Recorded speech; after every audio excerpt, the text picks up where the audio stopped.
Thank you much for the interview. First of all, Bono, congratulations on the movie. I read the book also. As Oh, we get older, I think we should be more wiser.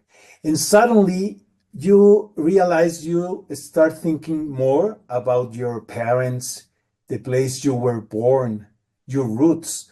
I think that's why I connect so much with the book and the movie.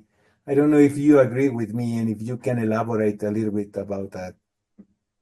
look, there's I think it was Carl Jung, some genius, said not only are the accomplishments of the first half of your life, the successes, the achievements in the first half of your life, no use in the second half of your life. They positively get in the way, Mhm. which is to say, the thing that made you successful. Like I'm thinking, if you're a guitar player, the kind that would keep Edge in his room, playing just hours and hours and hours. I lived under him once for one night. He was playing all night. And that concentration is what brought you to a lot of success. But it's also, he will tell me, he has to look up from his guitar, look up from the desk to see the world around him, to look Exactly. outside the window. Mhm. And so we have to move from knowledge to wisdom. And I certainly haven't, but I'm trying to. And that's why I wrote the book, to try and help get myself there. And you know what? The book it's very atypical. It's non-traditional, and the movie also. For me, it's like a bunch of random, beautiful thoughts. They're like poems, like your songs. Is that the idea when you start doing Yeah, this?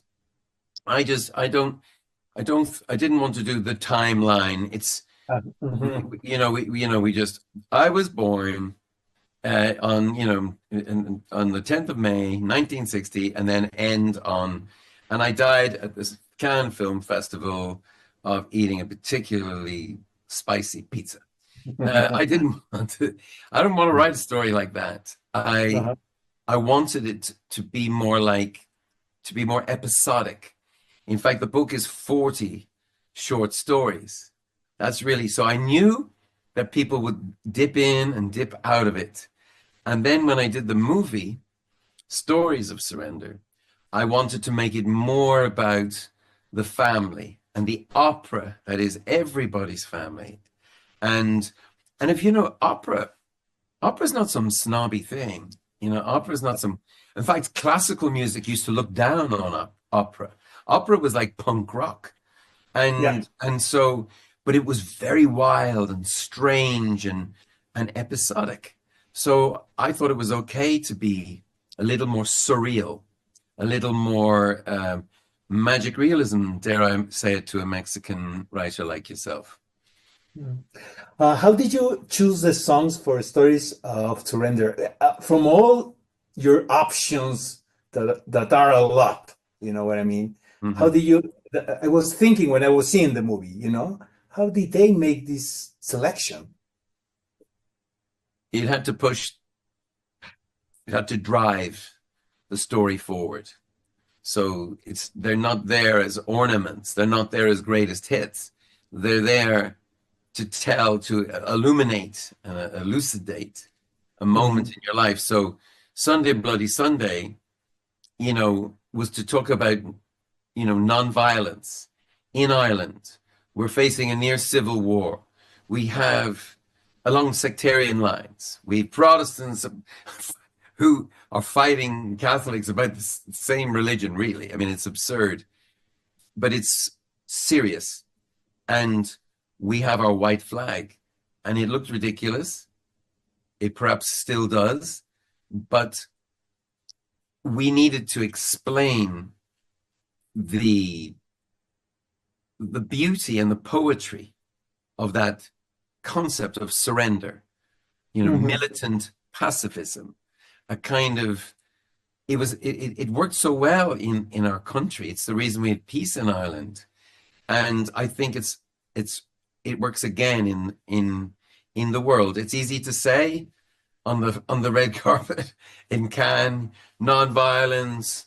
You know, we hoist our flag. It doesn't look so courageous, but I think, and it's certainly not courageous compared to people fighting for their life in Ukraine or whatever. But I'm proud for